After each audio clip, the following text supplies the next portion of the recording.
For some of us, a passport is just that little booklet we dust off for a vacation. But for millions of others, it's the key to the entire world. Here's the catch, though. Not all keys are created equal. Some can unlock almost any door, while others, well, they barely open the one right next door. Today, we're diving deep into this global hierarchy of mobility. So, let me just ask you this straight up. What does your passport say about you? I mean, beyond your name and your photo. It tells a whole story about where you can go, how freely you can move, and what kinds of opportunities are even on the table for you. It's a story that's pretty much decided by the geographical lottery of where you were born. Okay, let's get into it. How do you even measure something as big as a passport's power? Well, it turns out there's a global ranking system, kind of like a definitive league table for passports that actually quantifies this very idea of travel freedom. It's called the Henley Passport Index, and this thing is the global standard. The idea is actually pretty simple. The more countries you can just waltz into without having to apply for a visa beforehand, the more powerful your passport is. This index takes that abstract feeling of freedom and turns it into a hard, cold number you can actually compare. So, with that framework in mind, let's shift gears. We're going to move from that big global picture to a really specific and, honestly, a pretty telling case study. The view from Iraq, a nation of over 40 million people. According to the latest data, the Iraqi passport ranks as the third worst in the entire world. Yeah, you heard that right. Not third from the top, third from the absolute bottom. It is a staggering, really difficult position to be in. And this table really puts it into context. See, Iraq isn't some random outlier. It's part of a group of nations that are facing these huge barriers. Sitting just above Syria and Afghanistan, an Iraqi citizen has visa-free access to only 29 destinations. Now, compare that to the top-ranking passports. They open doors to nearly 200 countries. The gap is just immense. And this chart, wow, this visualizes that reality so starkly. Just look at that tiny little sliver of green. That's 29 destinations. The entire rest of the world, 200 other countries, requires a visa. So for an Iraqi citizen, the world isn't an open book. It's more like a series of locked doors, and every single one needs a different, really complicated key. But these numbers, they only tell you part of the story, right? The real question is, what does this actually feel like for the 41 million people who hold this passport? So let's zoom in on the human perspective behind all this data. To really understand the struggle today, you have to understand the past. And this quote, this sets the stage perfectly. Before 2003, travel wasn't just difficult, it was basically forbidden for most people. It was a dream that could be punished by the state. The country was, for all intents and purposes, a prison. And as you can see here, the nature of that jail has totally changed.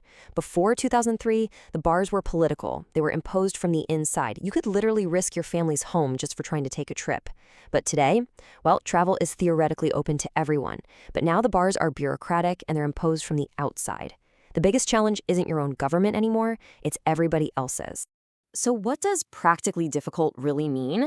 Well, take a look at the visa process just to visit a neighbor like Turkey. This isn't just filling out a form. It's a total gauntlet of bank statements, letters from your job, translated documents, a process that can take days just to get all the papers together.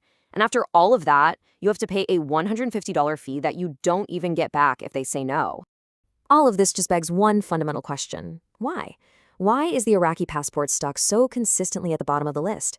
Well, it's a super complex diplomatic puzzle, and it's got both external and internal pieces.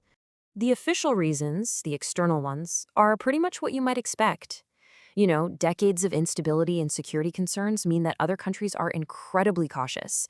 And that leads to these really rigorous screening processes and super strict visa policies that get applied to all Iraqi citizens, no matter who they are as an individual. But that is not the whole picture, not by a long shot. The source material we're looking at points to another, less talked about factor, a critical lack of diplomatic effort from inside Iraq itself to build the kind of international relationships that lead to visa-free travel. And this is where it gets truly fascinating. It turns out, getting a tourist visa to Iraq is incredibly difficult for a lot of nationalities. And the official policy is described as reciprocity, or basically, I treat you how you treat me. This tit-for-tat approach just creates this diplomatic stalemate, and it prevents the very agreements that could make the passport stronger. And this leads to some puzzling questions. I mean, look at this comparison. You've got countries facing deep instability like Lebanon or even authoritarian states like North Korea, and their passports offer more visa-free access than Iraq's? How is that even possible? It kind of suggests that a country's foreign policy might be just as important as its internal stability. Okay, so let's go back to that number, 29 visa-free countries. It sounds small, yeah, but it's something, right? Or is it? The final piece of this puzzle is questioning the quality of that access. And it turns out it might just be an illusion. So here's the catch. A lot of those 29 destinations are places like Tuvalu or the Cook Islands. I mean, they're so geographically remote that getting there from Baghdad would take a ton of flights and probably a few boats.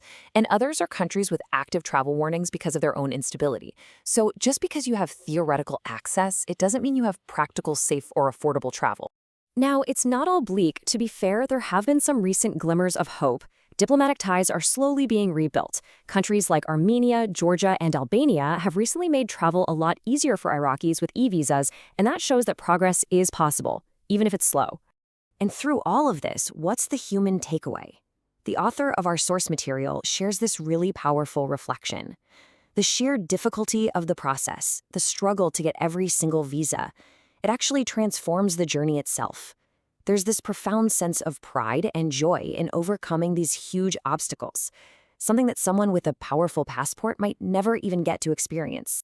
And that leaves us with this final, really thought-provoking question for the future. 20 years from now, will this story of limited mobility still be the reality for an entire nation? Will the number still be 29? Or will the world have miraculously opened up? It's a question not just about one country, but about the future of global access, about fairness, and about what a passport will truly say about all of us.